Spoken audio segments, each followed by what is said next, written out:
Hello, this tutorial will show you how to wrap some text around an egg-shaped object using Mesh Materializer.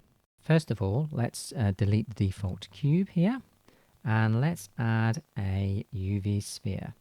What I'm going to do is I'm going to stretch this UV sphere into an egg shape by stretching and pulling the top half of the sphere.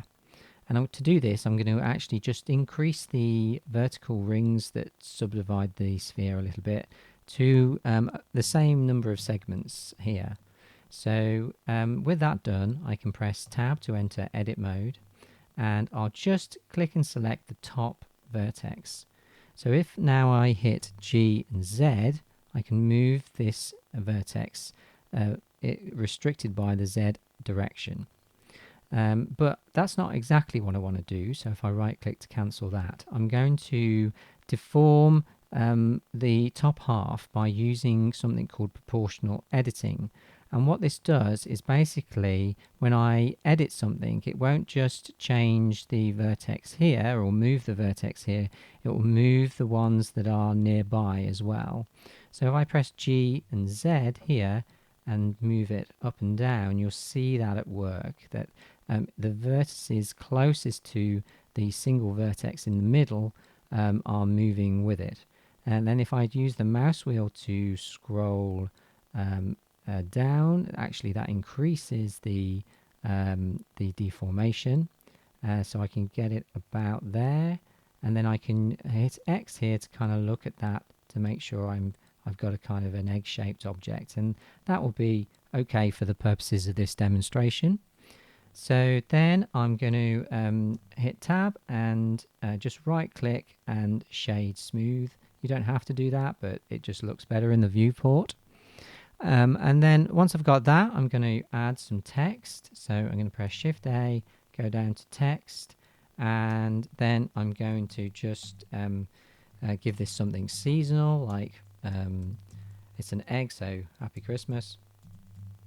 And then if I press Tab to exit that, I can scroll down to the text options here, and I'll center that text. And then I'm just going to press G and Y to move that down here.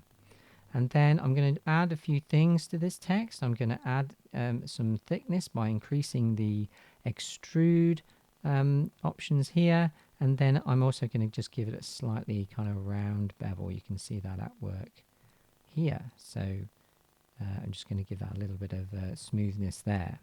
So how do I wrap this text around this egg shape now? So what Mesh Materializer does is paint this essentially onto the egg, as long as the egg shape has something called a UV map.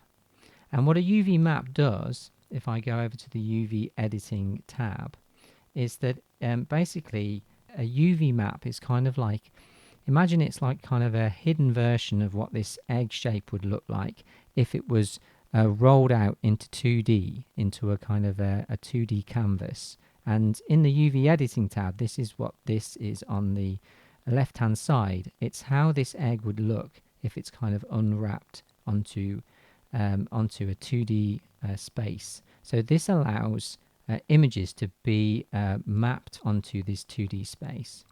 So what Mesh Materializer does is actually it converts that object and it kind of puts it on here, but also it gives it some thickness as well. It uses the thickness here and the height values here to give it that extra bit of thickness. And because this egg already has a good UV map created by Blender, you haven't had to create it yourself here.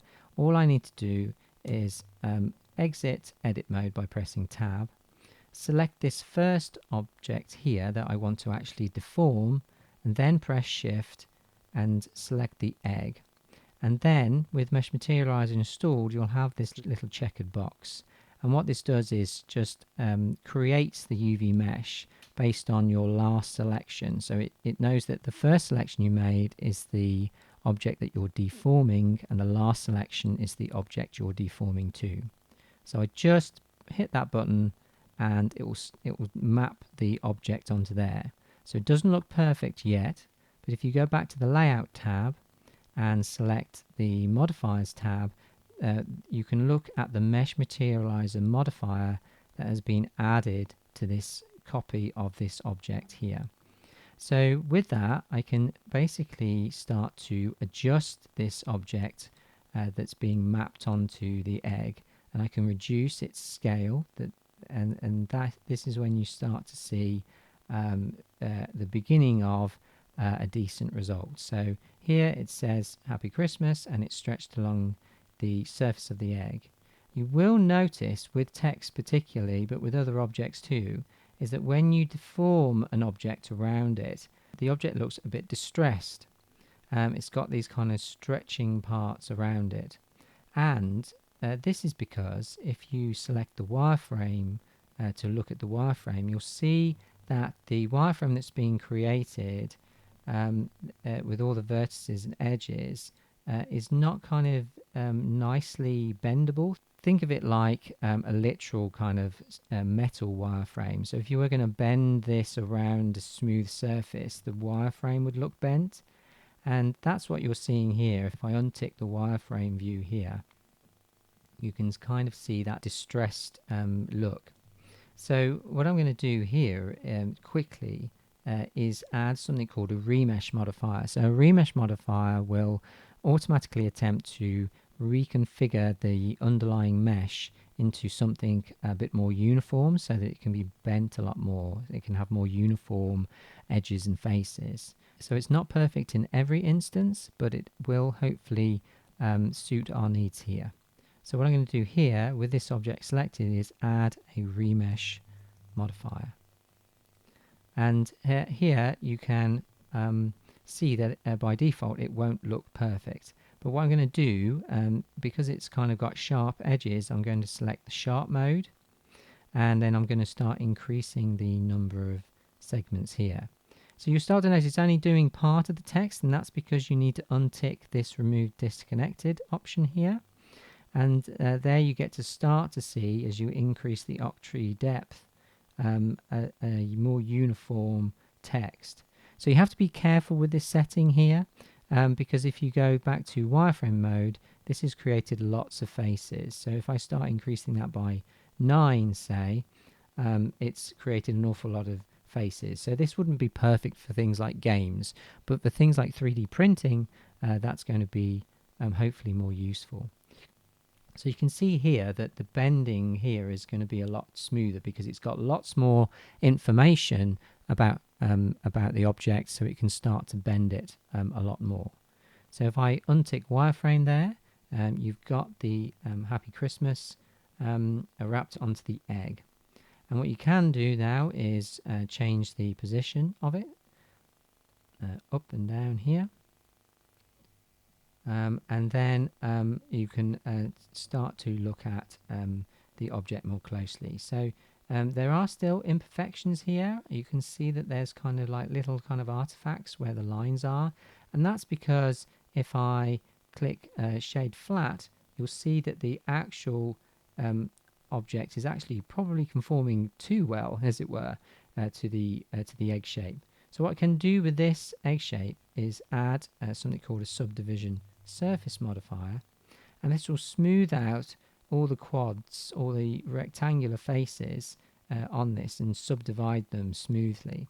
So if I increase that, you'll see that the other object gets a lot smoother.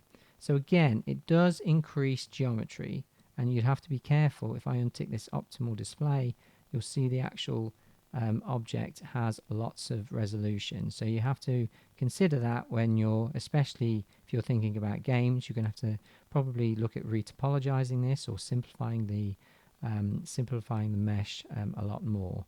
But retopology is definitely a different tutorial. But I hope that is useful. Do let me know if you've got any questions or if you'd like me to do more tutorials like this in the future. Okay, all the best. Bye-bye.